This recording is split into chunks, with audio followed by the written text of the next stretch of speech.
Welcome to the Deep Dive into Success podcast. Jason and Rebecca are ready to fuel your next move. Every insight here is a spark.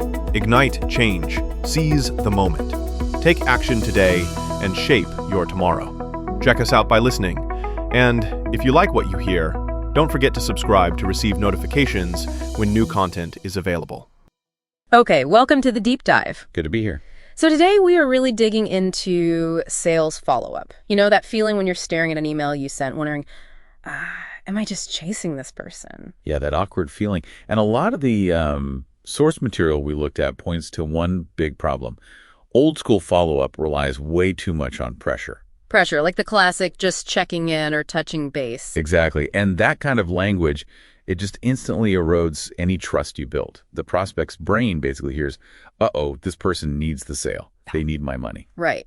And that's where this NEPQ idea comes in, neuro-emotional persuasion questioning.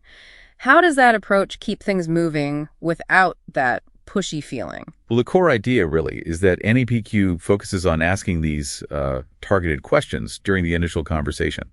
Questions that get the prospect to sort of sell themselves on the solution emotionally. Okay. So the follow-up isn't about selling again. It's more like continuing a helpful chat with someone they already see as a trusted advisor, adding value, keeping that initial feeling going. Gotcha. So let's break down the mistakes. Mistake number one you flagged is that vague check-in. Why is just checking in if you saw the proposal so bad? Seems harmless enough. Well, it's fatal because it sends two really bad signals, subconsciously. First, I have nothing new or valuable to add. Okay. And second, the only reason I'm reaching out is for me, for my commission. Yeah. It forces them into a defensive mode immediately. Ah, I see. So the alternative, the NEPQ way, has to bring something new to the table. Every single time. It absolutely must. You either need new information or you gently reinforce the pain point they mentioned or remind them of the negative consequence they themselves identified if they don't act.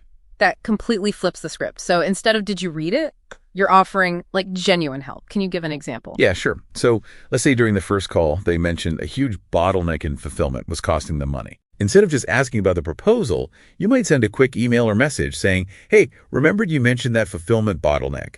Found this short video showing how another company like yours solved that exact issue. Thought you might find it useful. See the difference? Yeah, totally. It's back to their problem, not my timeline. Exactly. Which leads us nicely into the second big mistake. Mm-hmm. Letting things end vaguely. That whole, great, let's talk sometime next week thing. Oh, yeah. The black hole of sales follow-up. Precisely. You absolutely have to lock down a definitive, specific, time-bound next step. Every single interaction. Not just next week, but...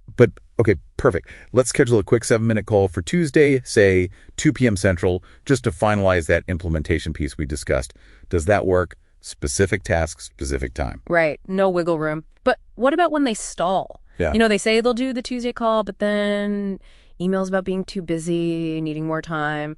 What then? Pushing feels wrong. It is wrong. That's where this takeaway technique comes in. Yeah. It's powerful because it's not attached. How does that work? If they're stalling on the commitment, you gently, neutrally suggest that maybe the timing isn't right.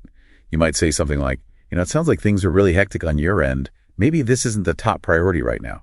Perhaps we should pause this and reconnect in, say, a month or two. Ah, the takeaway. You're kind of calling their bluff, but politely? Sort of. But it's rooted in respecting their time and priorities. Yeah. And what often happens, interestingly, is they'll quickly jump back in and say, no, it is a priority. I'm just swamped. Let's keep the Tuesday call. It forces clarity. Because you showed you weren't desperate. You have confidence in the value. Exactly. And that confidence often stems from knowing your structure. Yeah. Which brings us to applying this. Using scripts, but value-driven ones. Scripts based on those NEPQ pillars. The problem, the consequence, the solution they wanted. Precisely. And crucially, you often need to bring back the quantified cost of delay, the thing they agreed was happening. So reminding them, look, we figured out this delay is costing the team about, $5,000 a month in lost productivity? Yeah. That kind of thing? You anchor it back to the financial or operational pain they're experiencing right now because they haven't moved forward. It reframes the delay. Makes sense. Okay, what about when they just go silent? Radio silence. Emails unanswered. That's where the rule of 3 comes in. Generally, if you send, say, 3 value-added follow-ups via email and get nothing back, you need to change something. Don't just send a 4th email. No. You adapt the channel and maybe tweak the message focus. Try leaving a brief, neutral voicemail referencing their main pain point, or maybe a short personal LinkedIn message touching on the ideal criteria they laid out for a solution. Mix it up to stay relevant, but not annoying. Right. The goal is always preserving that long-term relationship potential, even if the timing isn't right now. You're not just trying to jam this one sale through. So, wrapping this up for everyone listening, the big takeaway seems to be that follow-up isn't really about selling again at all. Not really, no. It's about confirming the value, the solution that the prospect already decided they wanted emotionally back in that first good conversation. Your job is just to, gently guide them to the next logical step they already agreed was right. Okay. So a final thought then, something for you to chew on. Yeah, think about this. If you had a deal that stalled out today and you had to craft one single follow-up message based on these ideas, what's the biggest emotional pain point or quantified consequence you could genuinely reference? Something that shows your focus on their result, not just your commission check. What's that specific leverage point for them? Good challenge. It gets you thinking differently. Definitely. Okay, that's our deep dive for today. Thanks for diving deep with us on this episode of the Deep Dive into Thriving Successfully. We hope you found a quick hack to take action on today. If this episode moved the needle for you, please take 1 second to hit that follow or subscribe button on your favorite podcast platform. It helps us reach more people who want to start thriving.